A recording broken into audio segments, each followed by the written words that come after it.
Hi, good morning. Sayo ko karon guys kay excited ni nga moadto sa Matalom kauban ng akong duha ka anak ug akong hana.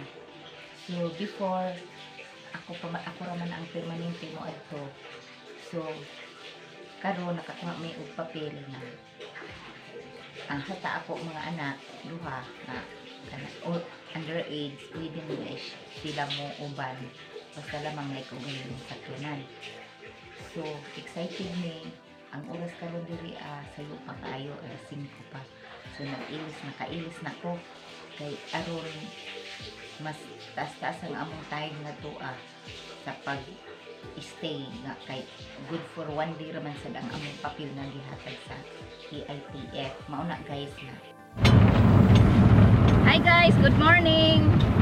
Today mo atumi karon sa bisita sa akong nanay, dili lang ako kundi kaming upat.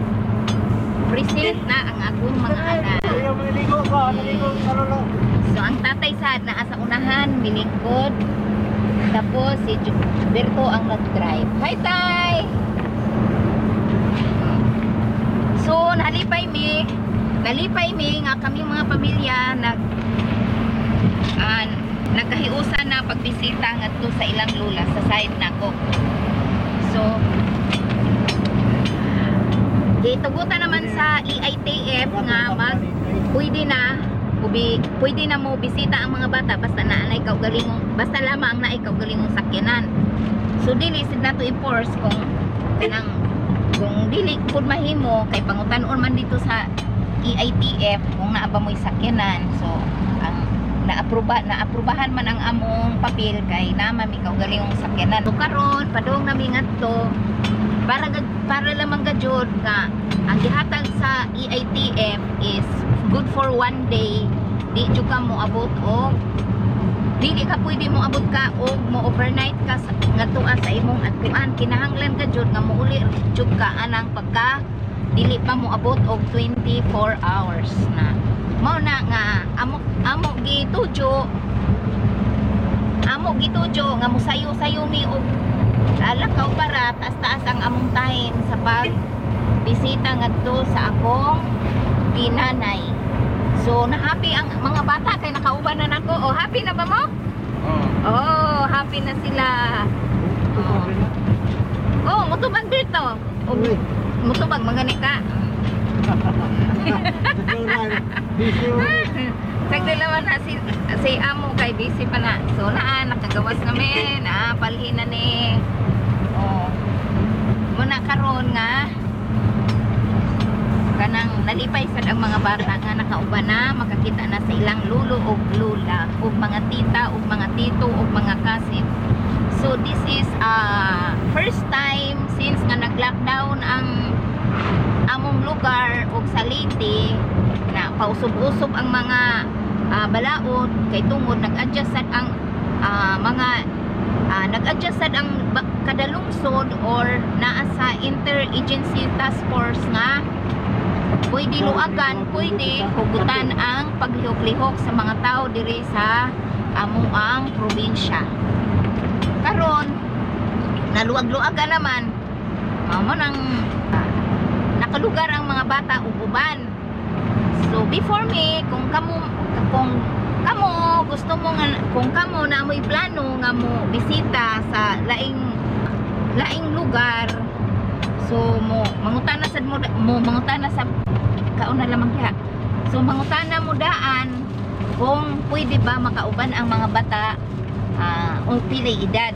Kay sa akong experience kanang nag-edad og 15 years old pataas kinahanglan jud nga ang kaugalingon kadyoy mo adto ang tig kaugalingon nga lawas nga mo adto sa pagkuha og approval nga pwede na mo biyahe sa laing lungsod. So ang akong gibuhat ang first step namo nagsuko ko og tawo ngadto para pangutan-on kung pwede na ba ang mga bata mo uban ing anak nga edad. Ang 12 years old pwede pa nga dili siya mo adto.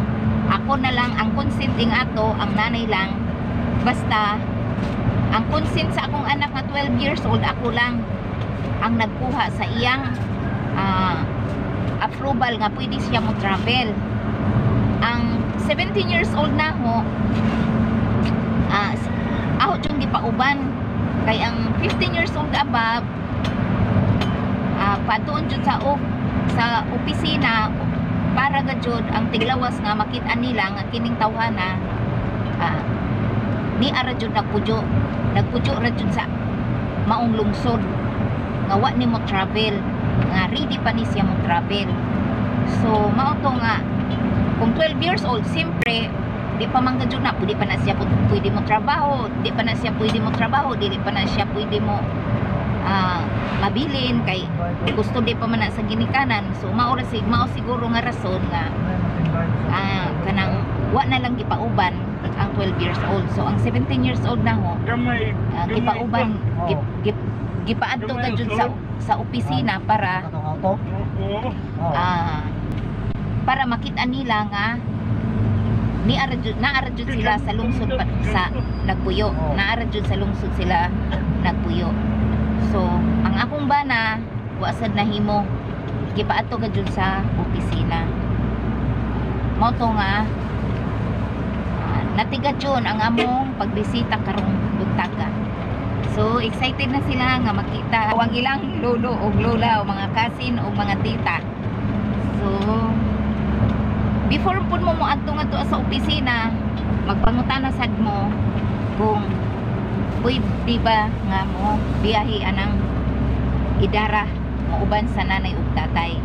Nya pangutan-on mo kung naaba mo ikaw galing sakyanan kung mao na siya. So karon paingon nami sa Matalo.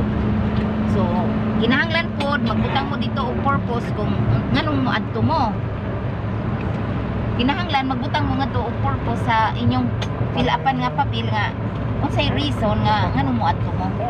So ang among reason is magdala mi nga tuog food o na humay o na. So ang reason sa mga bata mobisita sa lula ug lulo kay gimingaw na mao na yung reason sa mga bata kay been long time na gajud nga wa na sila nagbisita kay ang amo gajud kasagaran nga traditional nga magbisita mi is every 2 months mi mo bisita kadto sa akong side nga grandparent mo nay among traditional nga magbisita nila. So karon rang tuiga nga labihang lugar dyan na wa nagbisita mao na pila na ka buwan wa na ta nagbisita mga bata, mga 6 months o mga 6 months o mao ni ang pinakadugay nga wa na sila nagbisita. Mo excited na sila, daghan na sila mga activity nga nga wa na nila nahimo. So excited kami magkita-kita na sila ilang mga cousin. Excited na me. Hi man, hi. Hi, ay lipaya oy. Nakasapot si Lu. Hi Saki. Oh, magbuwa ka. Kuladaan. Sige, otro.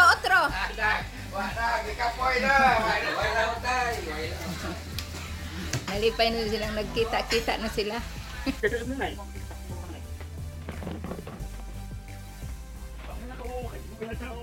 Okay.